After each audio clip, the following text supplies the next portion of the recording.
The significance is that you can find pyramids all over the world, on each continent, and the question is when and who did build those pyramids, why many of those pyramids all over the world are looking very, very similar. Another question is, did there really exist a global civilization? And I think many of our researchers are really telling us that once upon a long time a global civilization existed. But how many thousands of years ago, we don't know. Most of the audience of Project Camelot may know about the story of one stone pyramid building found in 1984, 25 meters under the sea level in Japan on the island of Yonaguni, which is the southeast Japanese island belonging to the Ryukyu island group. And there is still a struggling of some international archaeologists who are saying that these monuments were done by nature. But my friend Professor Masaaki Kimura did several years since then researches not only on this monument, but also he found several others close by. On the right side down you have a model, and one thing nature is definitely not doing on top of two platforms of this monument. There is one huge stone turtle and one huge stone bird like an eagle. Nature is doing many things, but not such a precise, perfect monument. And the question is, where are all the stones? If nature would have done it broken down, where are those stones? There are also streets, and there was also found a stone stadium like a Roman Colosseum with stone seat rows and stone stairs. Nature is great, is doing many, many great things, but not such perfect buildings. Here you have the huge stone turtle, and you can see also how small is a diver against this big monument. Here you have one street with stairs going up.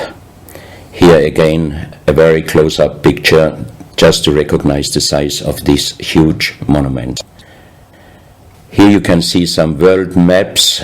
On the top, on the right side, you can see the Piri Reis map, which was used already long time before Christopher Columbus came to America. And you can see how perfect this map was already in the beginning of the 16th century, showing part of Europe, of Spain, Portugal, part of Western Africa, and also part of South America. We do not know until now who was able to make such a perfect map already centuries ago. And on the rest of the Piri Reis map, which we do not show on this picture, you can also see the Antarctic without ice. In 1956, researchers found out that the Earth under the ice mass at the Antarctic is exactly like the Piri Reis map was showing. So this Piri Reis map should be at least older than 10 to 12,000 years. But the next question would be, who was able to make such a wonderful world map? On the left side, on top, you see Atlantis, done by Athanasius Waldseemüller, and the map is the other way round. He did it the other way round, and you can see the continent between Europe, Africa, and also America.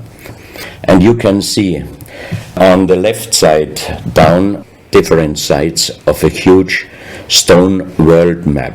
This stone world map was found in 1984 while gold digging in Ecuador in an underground tunnel system with other 350 artifacts which do not really fit any known and existing South American pre-Columbian culture.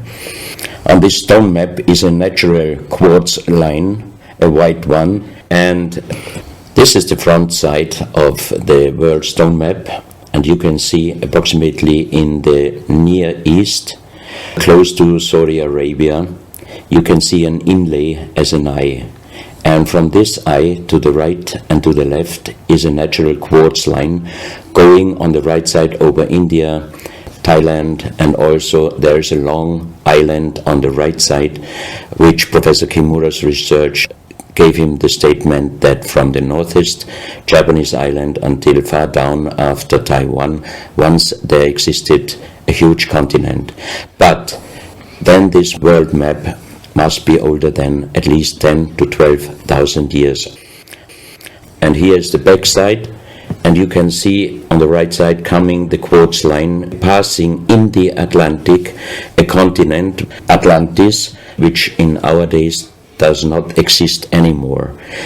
Then the white line is crossing part of South America, and here you have a close-up, and you can exactly see the Bay of Guayaquil, an inlay going up to north, and a round inlay showing exactly the place where there were found those artifacts, and there is also the best quality water worldwide existing.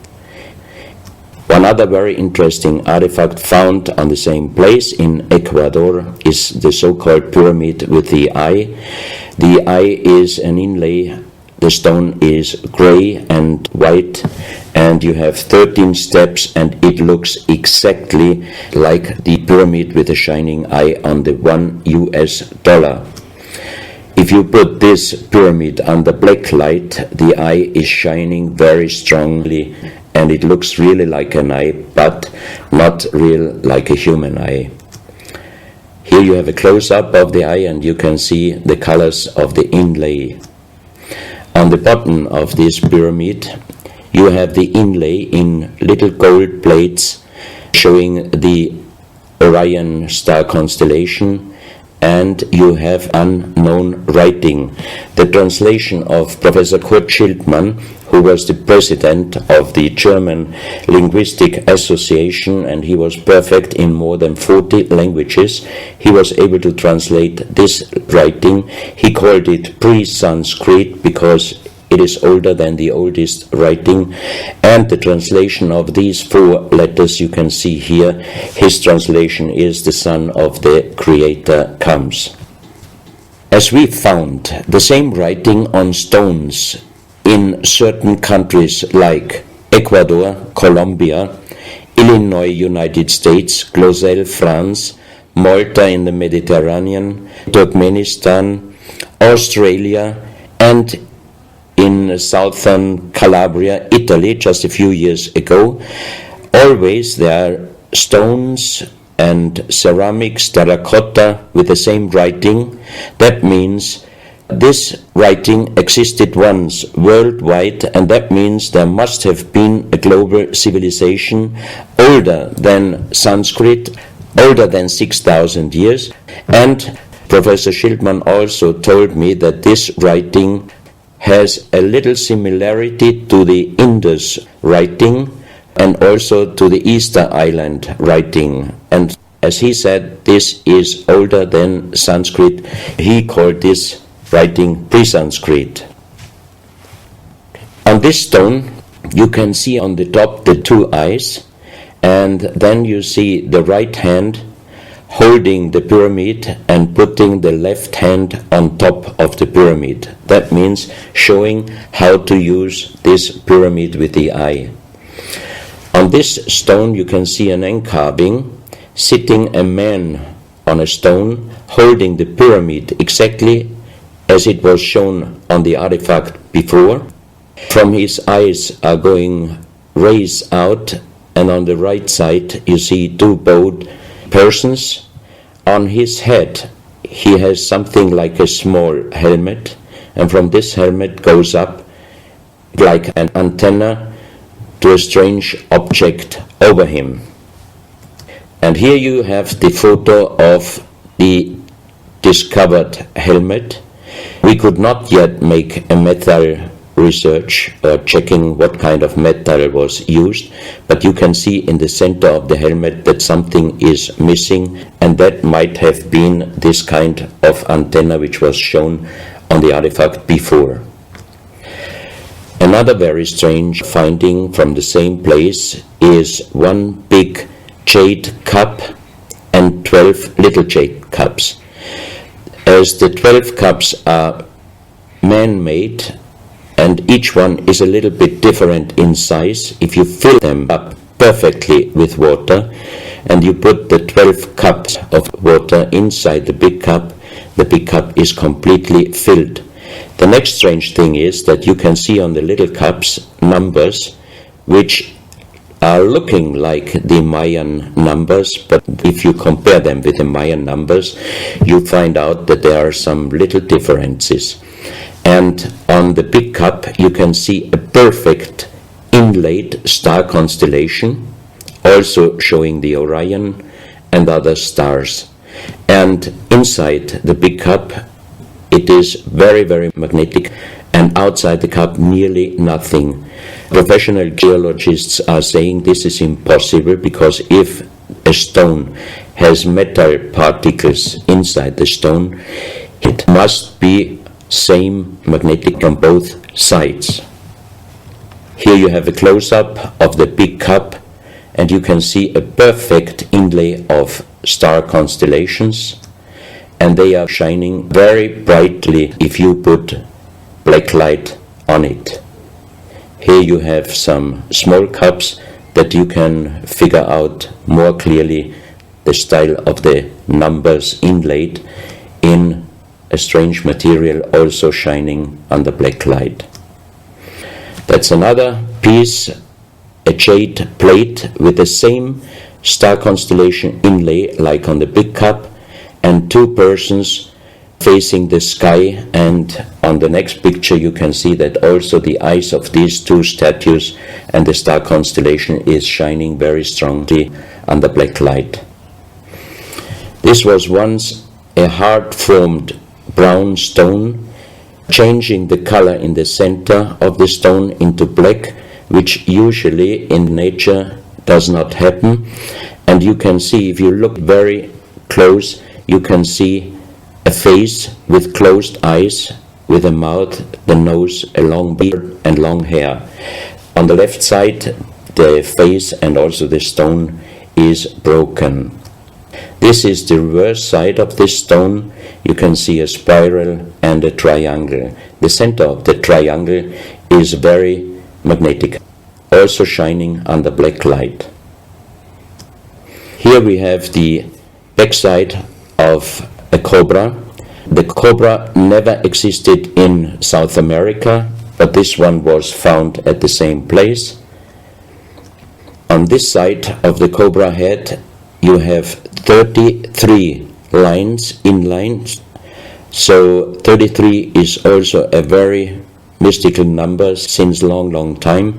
And on the left side and right side you have 7 points inlaid, and maybe these are the chakras.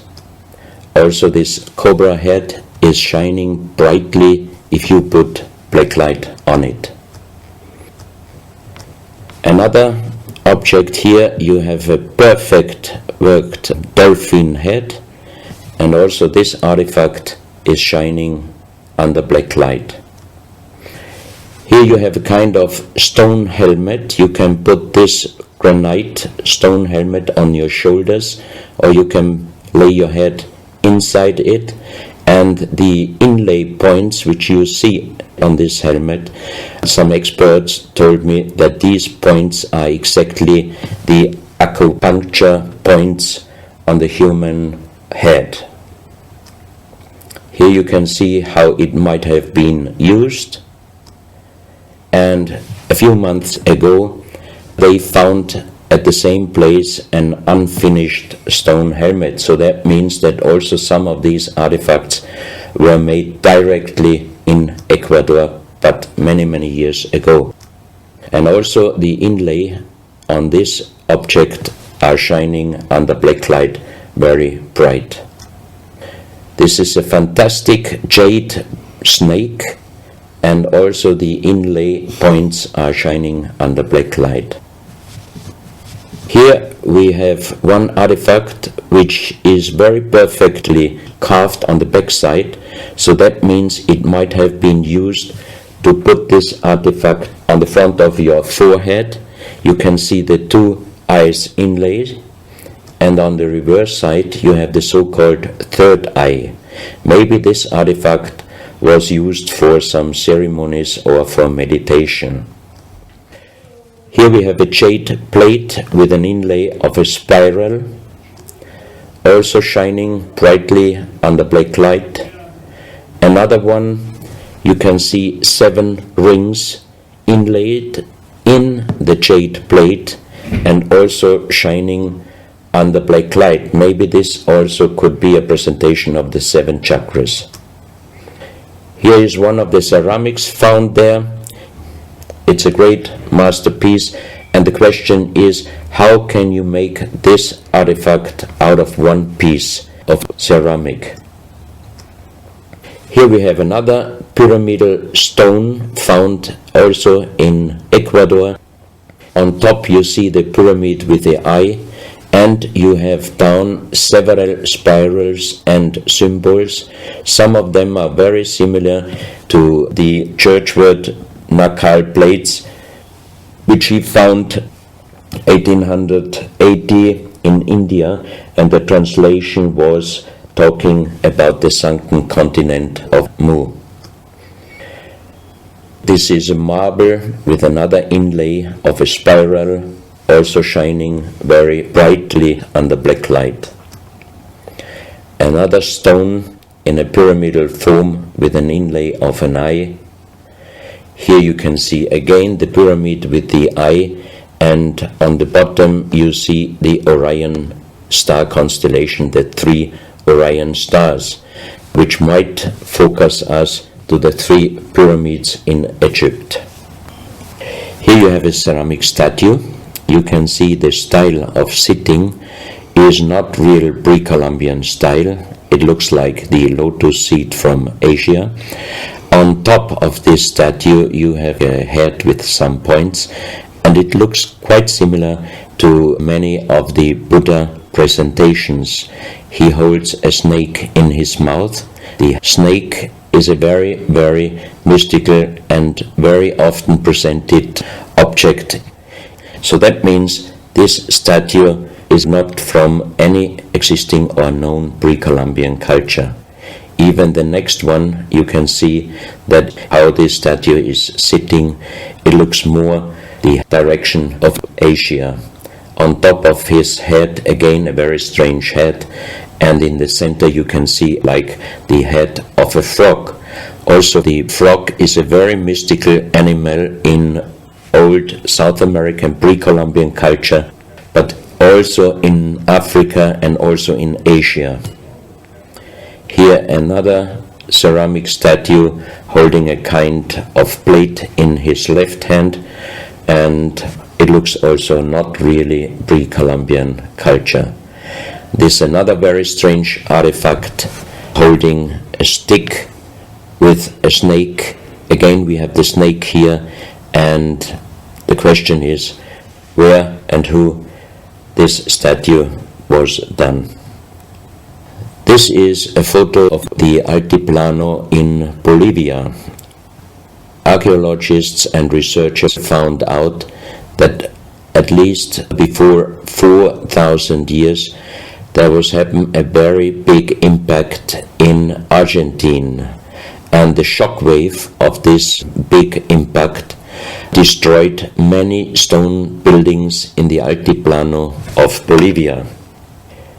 You have here a picture of Pumapunku, a very strange place close to Tiahuanaco in Bolivia, and you see tons of stone plates with perfect work on it destroyed. Maybe this was the reaction to the big impact in Argentina. Here you have my friend Giancarlo Bonfanti, Italian researcher, in the center of the so-called Sun Gate in Tiahuanaco in Bolivia, and some researchers write that the figurines on top of this side of the Sun Gate are showing the Venus calendar.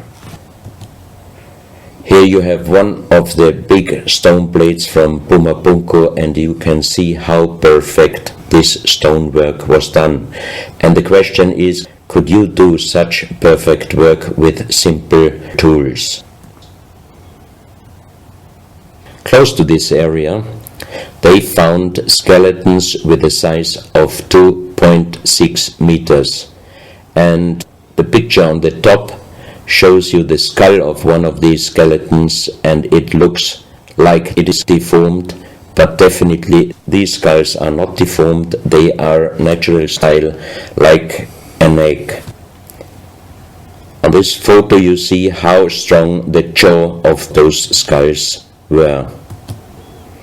This is a front view, and the most interesting photo is this one, because you can see that the top of the skull does not have the 3 plates which we have as Homo sapiens, and that shows us that these skeletons are not Homo sapiens. What we might be able is doing a DNA check and an age dating on these skeletons, because we are very much wondering what kind of humans did exist long time ago and how long ago. On the next pictures I show you some artifacts found close by the real giants, and when I first time got this mask in my hands, I tried to look through the 2 eyes. At that time I didn't know that they were belonging to 2.6 meter skeletons, and I was just wondering, why did they make masks where you can only look out from one eye? But after knowing that those people were over 2.5 meters, I could imagine that their skull was of course bigger than our skull, and that's why these masks were for us oversized. That's another mask from Bolivia, another one with very wonderful encarving, many spirals and many symbols, which we also found in many other cultures. This is a very heavy stone figurine, and again here you can see on the top the head of a snake going down on his backside. This is the reverse side. You can see again the snake. So that means the snake must have been a very, very important animal in the past of our history. Here you can see a stone flute. The strange thing is that the vibration of the sound of these stone flutes is exactly the same as our brain waves. So that means maybe those flutes were used for meditation or for healing purposes.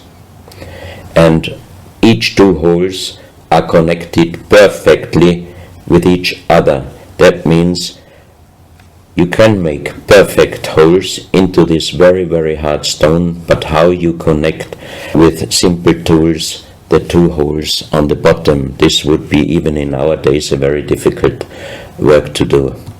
Because it's in the shape of a U and it curves around inside the stone. That's right.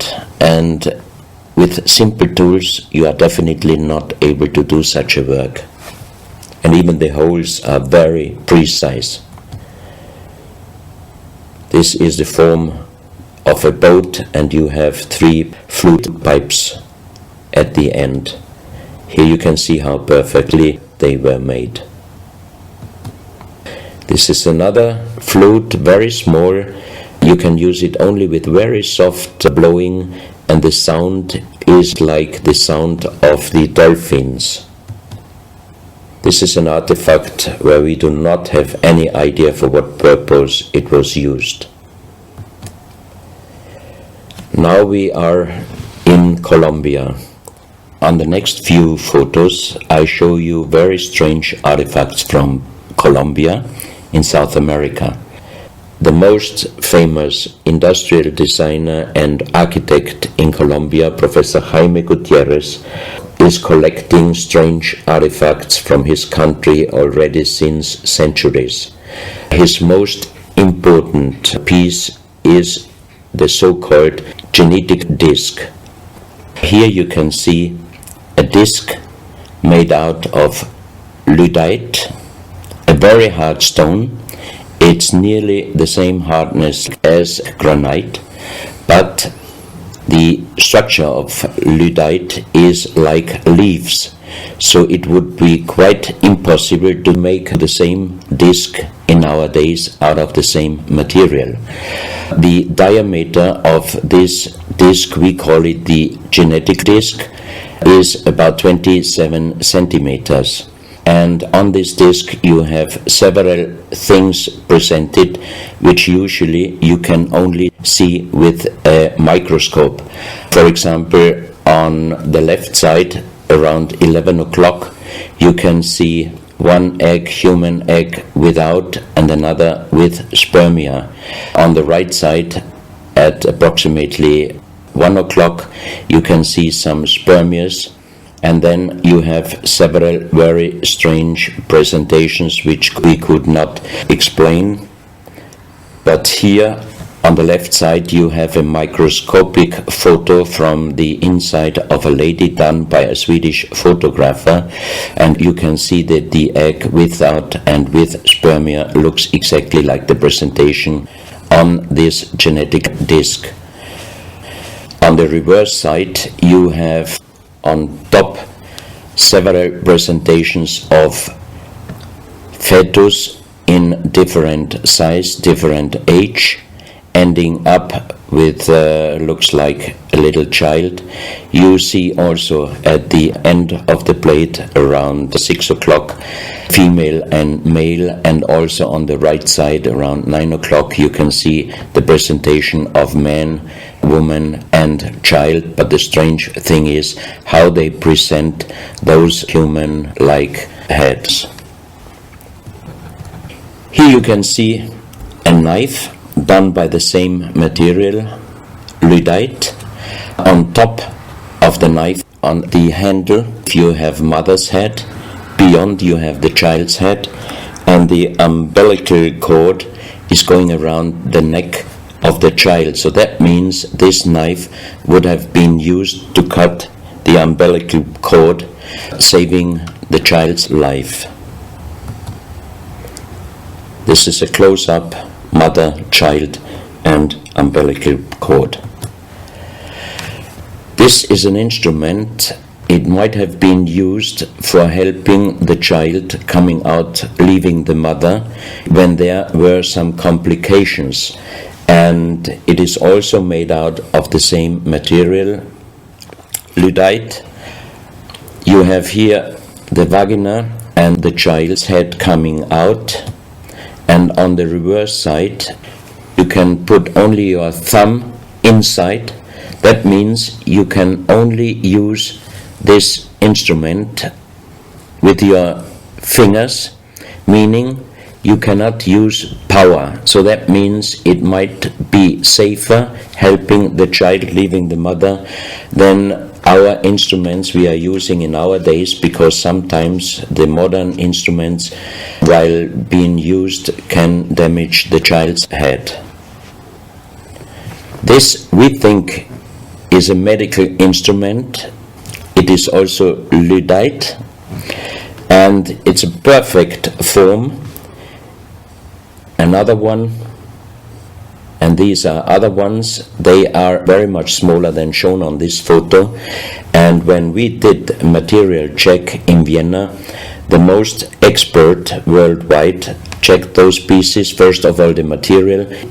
Each one is done with lyddite, and the form itself, he checked them, and finally he said, I cannot tell you how they were done, who did they make, but the only thing I can definitely tell you, from the same material in our days we cannot make the same instruments. So how old they are we do not know, but as they were found in Colombia and they do not fit any existing pre-Columbian culture, we must consider that those artifacts are at least older than 6,000 years. But we cannot explain what kind of technology they did use to be able to make such instruments and such tools made with lyddite. You can see each piece fits exactly every kind of hand, never mind how big the size of the hand was. Each instrument, each tool fits exactly each hand which was using those instruments. This face looks a little bit like the Maui, the big stone statues from Easter Island. Here you have a close-up. This, in joking, I call it the dentist chair. Perfectly done, but again, same material, lyddite. And the strange question is, why, if they could make such perfect figurines out of this very difficult material, why did they show the human face always with big round eyes and a little nose and a big mouth? There is no real explanation possible. This is again one piece from Colombia, lyddite. On the front side you see the mother holding the baby, and on the back side you see the man with armors, most probably for hunting. This stone figurine was found in Colombia. It looks exactly like the Maui statues from Easter Islands, but it is only about 30 centimeters in size. This is another masterpiece of stonework. You have on both sides presented one bird, but if you look at the front side, you can see that the two birds presenting a face, and on the left side, between the bird's head and the wings, you see again this unknown writing which we found on stones from all over the world. This is the mother holding a child, very strange face, and it's a kind of jade material. This is another stone from Colombia showing an armadillo. On top of the armadillo you can see a strange face with long ear and two horns on top. On this artifact you can see a smiling face on top. You have two triangles on this side, and on the other side, on the right side, you have a face. Again, the animal face on the right side, and some unknown symbols. And on the bottom of this object you see an animal, looks like a crocodile. Now we are moving to Guinea, West Africa, very close to the border with Mali. They found on a huge granite mountain the half portrait of a lady done in granite stone, and the size of this statue from top of the head until the middle of the torso is exactly 150 meters. So this is a real big question. Who might have been able to do such a huge granite half portrait in a mountain at least 10 to 12,000 years ago? Because the Italian geologist Professor Pittoni was on the spot. He did these photos and he checked the earth on the bottom of this mountain, and his calculation was that this stone monument must have been done at least 10 to 12,000 years ago.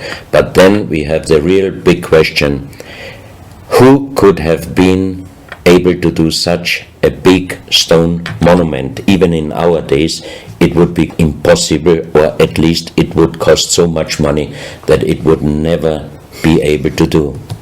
And if you look at the close-up of the face, some experts told me that this face definitely is not European, but also, of course, not black African. It must be either South American or Asian culture. But then again, we are at the point 10 to 12,000 years ago.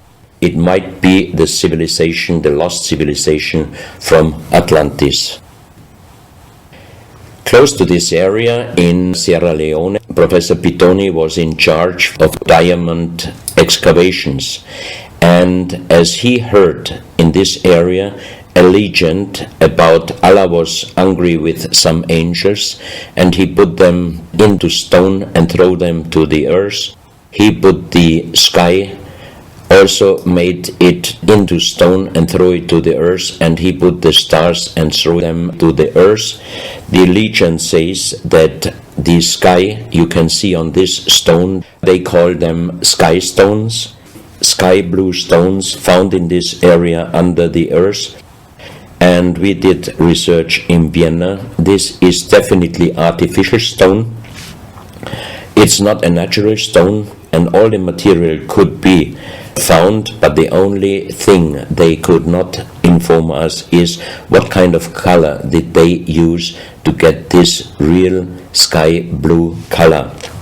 The stone figurines found from 20 meters down to even 50 meters. Professor Pitoni always took some organic material from the finding place, and the age dating of those stone artifacts are from 2,500 years up to the oldest one, 17,000 years. Here you have a granite stone, so-called nomoli, stone nomoli, with very nice encarving.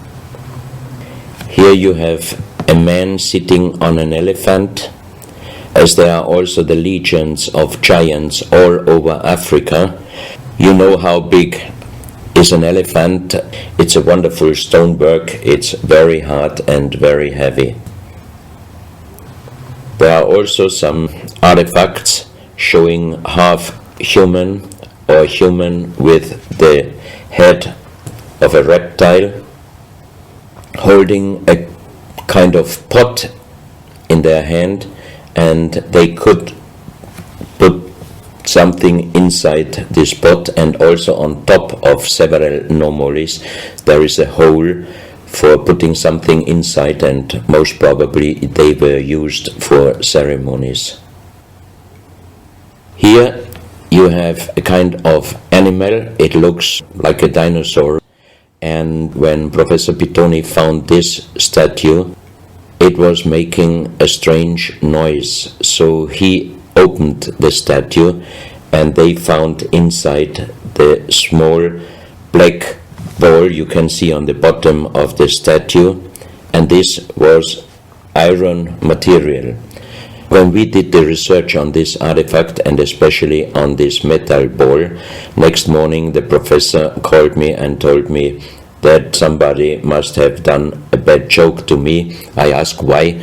Because the result of the research was this metal material is chrome steel, and chrome steel was found first time at the beginning of the 20th century in Austria.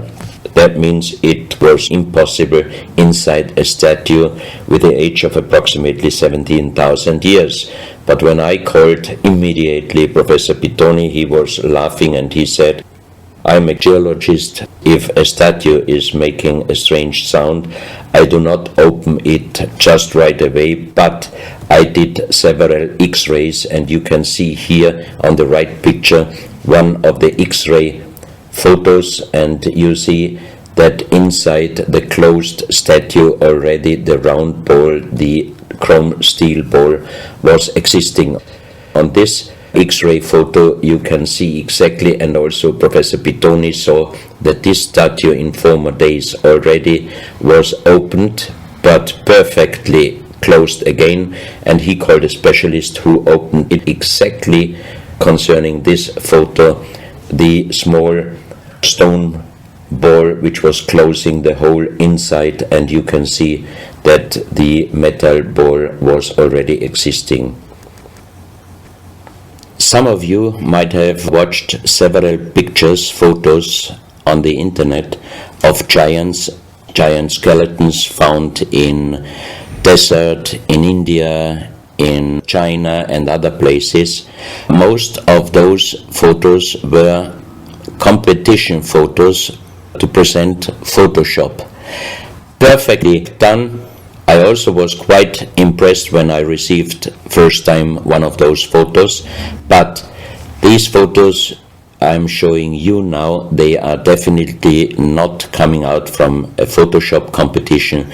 These photos are real skulls and skeletons. This skull was found in a tunnel system underground in Colombia. The skull is dated up to 11,000 years. The skull is bigger than normal skull, and the front teeth of the jaw are lined up in a different way than our teeth. Something that occurs to me here is that there's a very strong, pronounced jaw. It's a very prominent jawline, very prominent chin. And here you see a photograph that was shown to us by a Project Camelot insider. Now, this isn't a real photograph. This is a scene from the old Arnold Schwarzenegger movie Conan the Barbarian. And what you're seeing here is a special effect on the actor James Earl Jones. The critical thing here is the shape of the jawline. Our witness, who had spent time with the Anunnaki in real time, in the present day, said that one of the things that characterizes them, besides their size, which he says was 8 or 9 feet tall, he said they're very large and they're very strong and they look larger than that. But that's round about their height, which matches exactly the 2.6 meters that Klaus has been talking about. He said this is a very prominent, strong jawline, and this is what strikes me about these skeletons, these skulls here that we're looking at right now. Didn't know. No, you need to know this. Back to Klaus. So once again, here you have a very old photo done in a museum in La Valletta in Malta, and it shows several long skulls, and the explanation is deformed skulls, but they are very long, going to the back. This is one of several very, very strange skulls. They are presented in a small museum in Ica in Peru. Ica is located close to the famous Nazca lines, and the museum is called Museo Maria Reiche, the German lady who was researching her whole life about the Nazca lines. And in this museum you can see the most strange skulls I ever saw, all found in this area close to the Nazca lines. So the question is, what kind of humans were living there and how did they get those skull forms? And especially this one, definitely several doctors and experts told me it would not be possible to create such a kind of deformation, because through deformation you do not get the double bone material on the skull, and on this skull even you have particles of the skin and hairs, and I think it would not be difficult to do a age dating and especially a DNA analysis of this skull. On this picture I show you some legendary skeleton forms of giants.